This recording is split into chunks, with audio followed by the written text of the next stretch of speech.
Howdy Tabletop RPG fans, thank you for supporting this channel. I'm Wrangleme, Grand Poobah of Game Design, and this Reviews Day topic is the Unknown Gods and Petty Gods supplements. Pantheons and crowdsourcing. When D&D was first published, the rules embraced the idea of clerics and then paladins, each based on the idea of historical crusades or biblical stories. Even the introduction of druids felt cobbled together. There was the idea of an evil high priest, essentially a staple of swords and sorcery books that was typically a snake worshipper with a strong cult backing. Then the original RPG zine Gods, Demigods, and Heroes was released in 1976 with a nice sampling of many world mythologies with stat blocks for each of the various deities. Now your high-level adventurers could hunt D&D's Orcus, Demogorgon, and Venka right alongside Zeus or Thor. Because my friends played D&D with heavy influence from the parent conventions in Ardu and Gomorrah, our characters regularly progressed from common characters into the god or demigod tier of gameplay. The AD&D Deities and Demigods hardback book was published in 1980 and expanded on the catalog greatly, and yes, I do have 2 copies of the original first printing that include the Cthulhu and Lankhmar mythologies. These are not gods with infinite power, but beings that could come down from their celestial realm to walk the earth and either aid or hinder a character's heroic progress directly. Yes, you could kill them. I loved the idea of these catalogs of super beings as much as I loved the catalogs of monsters. Jeff Pimper and Steve Perrin had already figured out how to publish a catalog of player-created monsters in their 3 All the World's Monsters supplements released in 1977, 1979, and 1980. It was only a matter of time until a player-designed pantheon were created. Since I build homebrew settings with my own gods, I was eager to reinvent the rules for divine casting and move directly away from the idea of historic settings and pantheons. Godstock and Small Gods. At DunderCon in 1979, I played in a dungeon adventure run by Earl Otis. Yes, the one who did that amazing cover for Deities and Demigods and much more D&D artwork. And one of the hilarious encounters was his own player character attuning himself to the universe while trying to achieve godly status.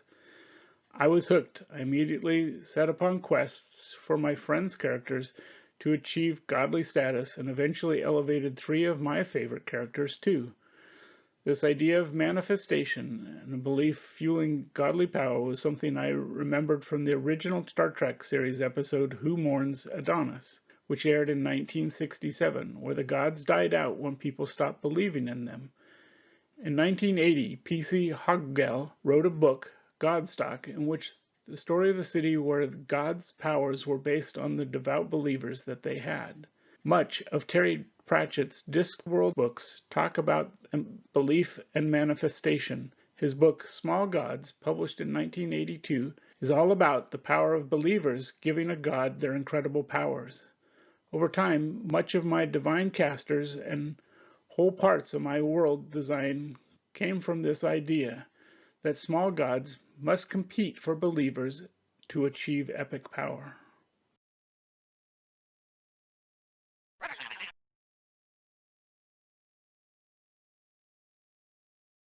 Unknown gods. Moving away from pre-made or classic pantheon design was new world-building territory for dungeon masters or game masters. Still, this idea of crowdsourcing catalogs of encounters was very popular, and if people would buy a monster catalog, they might buy a god catalog.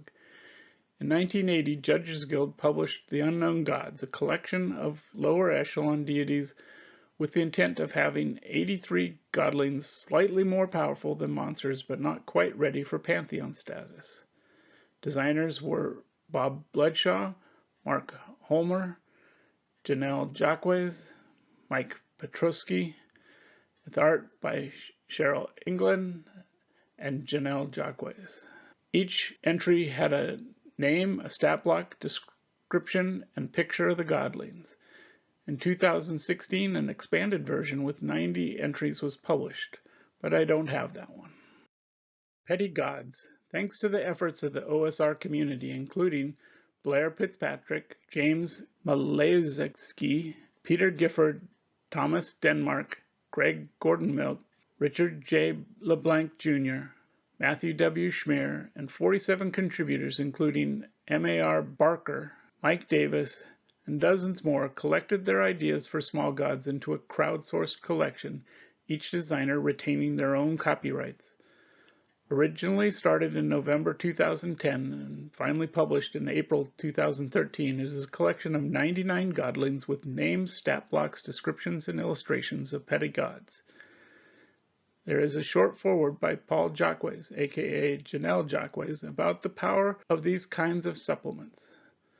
The last entry is an amazing article entitled Create a Religion in Your Spare Time for Fun and Profit by M.A.R. Barker, and I highly suggest every game designer reads it. Based off the success of this original book, a new and revised edition was published in 2015 under the guise of Old School Role-Playing Community, or ORC. Finally, there exists, all in one place, a tremendous collection over 200 pages of 327 deities to populate your homebrew world with, but also sections on 116 minions, knights, and servitors, 12 cults and their cultists, dozens of divine items and spells, 5 more articles in the appendices, and indexes for the gods, writers, and artists. Unfortunately, due to the way Community Project works and a copyright complaint, the publishers have decided to remove this incredible free PDF, and it may be difficult to find printed copies. All of this means that Petty Gods is an amazing resource for religions and gods in your own games. I highly recommend the expanded Petty Gods as an incredible resource if you can find it or it comes back in some other form. My own heavily homebrewed D&D rules severely limit spells and powers that can be exploited and abused. This makes it even more important that my divine casters have unique and meaningful choices based on who they pray to for miracles. These resources provide a firm framework that allows me to run encounters and interactions with my own infinitesimal immortals, or small gods.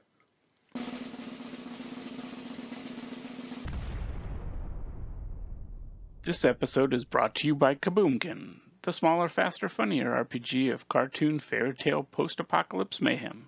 It's time to blow stuff up. Get it now at www.kaboomkin.com.